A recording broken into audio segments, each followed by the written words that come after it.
The Xbox acquisition of Bethesda is nearly done. But the question I have for all of you is, will we see these Bethesda titles and future titles on other platforms? We're talking about the latest Bethesda news right now. Ladies and gentlemen, welcome to Assemble. Good to see you. Happy Monday. How you guys doing? It's been a good day. We've done some good content. Talked about WandaVision earlier today. It's been a lot of fun. Today I want to talk to you about Xbox, and I want to talk to you about the latest news that we have a little bit more confirmation that the Xbox acquisition of Bethesda Studios and all of their games coming over to the Xbox platform exclusively, or is it going to be exclusively? We'll see. But the Microsoft $7.5 billion deal, yikes, is nearly done. The biggest thing that I have a question about is, will we see future titles be just exclusive to Game Pass, or are we going to see them get rolled out to PlayStation and PlayStation 5, or is it going to stay on the case-by-case basis that Phil Spencer outlined last year? Phil Spencer said in a CNBC News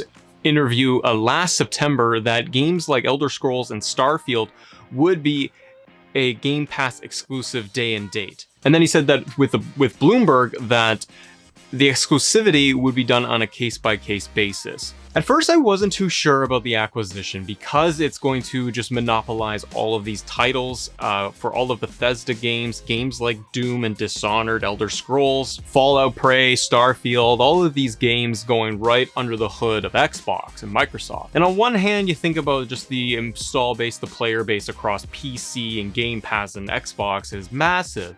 And hearing Phil Spencer in previous interviews talk about how this is going to be almost a case-by-case basis of which titles go on other platforms, which ones have exclusivity, and obviously having all these titles come to Game Pass. It makes me wonder, and the question I have to all of you is going to be, do you think that future games from Bethesda are going to be rolled out at all on PlayStation? Or do you think that they are going to stay exclusively for day one on Game Pass? I have a few thoughts on this though. I don't think it's necessarily the best move to have all the Bethesda titles only under Game Pass and not reach over to, say, PS5. And I think it's because we have such a large install base, and I think that Phil Spencer's messaging over the years has always been about trying to allow gamers play their games where they want and how they want, and not have it all just kind of under one hood, under one spot. Phil's approach has always been to be able to allow for gamers to game and experience games, and if it's going to be on a Nintendo Switch or on your phone or on your Xbox, whatever, he wants you to be able to have that ability. And I think that the future of Microsoft with Xbox and Game Pass specifically is to allow Game Pass become just that app on your smart device, on your TV, on your PlayStation, where it is just available and you can jump in and play your Game Pass titles like all the Bethesda games. But in the near future, depending on the contracts and the terms for the games that are scheduled to come out soon, that are already earmarked to come over to, say, PlayStation, I think that those will just be rolled out as they are supposed to with first day and date, and they're obviously going to be first day on Game Pass. They did also talk about how to have the best experience possible on Game Pass with the Bethesda games. But after we get over the initial hump, and let's just say 2022, and we're looking at future games from Bethesda, are they going to roll out on PlayStation at all? I think it would be a bad move if we did lock all that in under just Xbox and it wasn't available for PlayStation owners, and I don't think that they would, because one, it wouldn't look very good on them to be able not being kind of gamer friendly and fan friendly, and it would exclude an entire fan base from playing those games. The same token, if you have them available on PlayStation, on your PS5 for example, and it's in the PlayStation Store and they can buy the game for $69.99, $79.99, then what does it matter for Xbox? They're gonna get all of that revenue back by just getting all of the earnings from the PlayStation side on the PlayStation Store for playing these games. The other thing that it can do, and it's something that I hope a lot of you are thinking about too, is if you put them on PlayStation in the PlayStation Store and they're up there for $69.99 for, let's just say, a new Doom game, and if I'm a player that has both consoles, why would I get it on my PlayStation when I can just get over onto Game Pass for my $20 a month Ultimate subscription and boom, I have everything?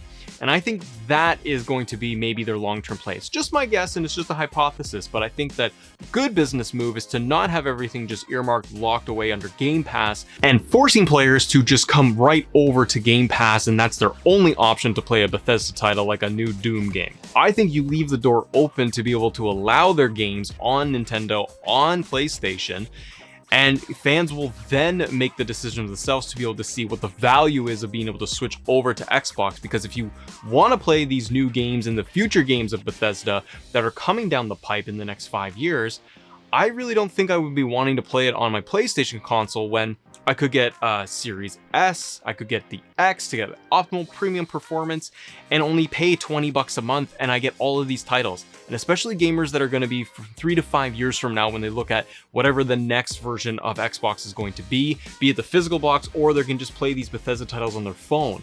And that's the other key piece too, is that gamers have the options to be able to play on a laptop, their computer, if they can play on their phone and they're going to play a new Doom title. Why would I want to go then on my PlayStation other than just having a good graphical experience? Or maybe it is my only way that I can play a game on console, but Xbox is making it easier is my point. They're making it very easy for gamers to look at it all and go, well, I could just play on my laptop, on my PC if I want to play Doom or if I want to play Prey. Why don't I just go over there and I get my Game Pass subscription for 20 bucks? And if I like the games, then I'll keep playing it and I'll keep my subscription going. And that's Xbox's big plan here, is to keep Game Pass front and center as the biggest piece of value. What do you all think? Do you think that Xbox is going to keep this as an exclusive piece as Bethesda games stay under the umbrella of Game Pass forever?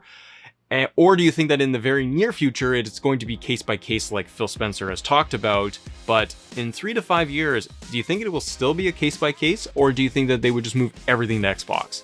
I'm falling more on the camp right now that it is going to be kind of a split. I think it'll be case by case for now, but I would think that a good move is to let gamers pick if they want to be able to pay through their PlayStation console and paying the full price for the title. They have that option. That's revenue for Xbox and Microsoft. It works for Bethesda. They get to have their games on all platforms for as many gamers as possible. And ultimately, Xbox is going to get the money at the end of the day. And that's the big win for them. And I think it would also just even attract gamers to say, I'm going to switch over to Game Pass and try it out, because that subscription is very enticing when you are looking at a back catalog of amazing games like Wolfenstein, as well as all the Fallout games. Let me know your thoughts. $7.5 billion seems like a lot, and it seems like a large investment, and I really hope that this means that we're getting some AAA level games, high quality games on our game consoles, be it on PlayStation 5 or be it on our Xbox Series X through Game Pass. I want that to be, if that is going to be optimized for Game Pass and Xbox for those Bethesda titles, I want to see even more. And what do you think then? I'll leave you with this. What do you think it means for DLC? If they're looking at Bethesda titles to be more exclusive and be optimized and first day experience on Xbox and Game Pass, what do you think it would mean for titles like Doom that maybe get DLC, or Wolfenstein or Prey or Starfield? Do you think that they would actually put the DLC free on Game Pass, but if they put it on another service like PlayStation, you gotta pay the $4.99 add-on for the DLC? Or a season pass or whatever? That's what I leave with you. Where do you guys stand? It's very interesting. It's exciting to see that we're going to get more games out of Bethesda, and I'm curious to see what they bring down the pipe. Ladies and gentlemen, thank you so much for watching here on Assemble. I'm Matt. Thank you for joining me here on Monday with great gaming news, talking about Bethesda, Xbox, and all that fun stuff. I can't wait to go get another coffee. Hurt my hand again. Thank you guys so much for watching. If you can, do me a favor, like, share, subscribe, hit that bell so you get notified of all the content that we are doing here on the show, everything from gaming to all of our MCU, DC, Marvel content, everything else we got under the video game sun, and all of our nerdy stuff across the way all day. That rhymed, I didn't need it to. Thank you guys so much for watching. As always, thank you for assembling with us. See ya.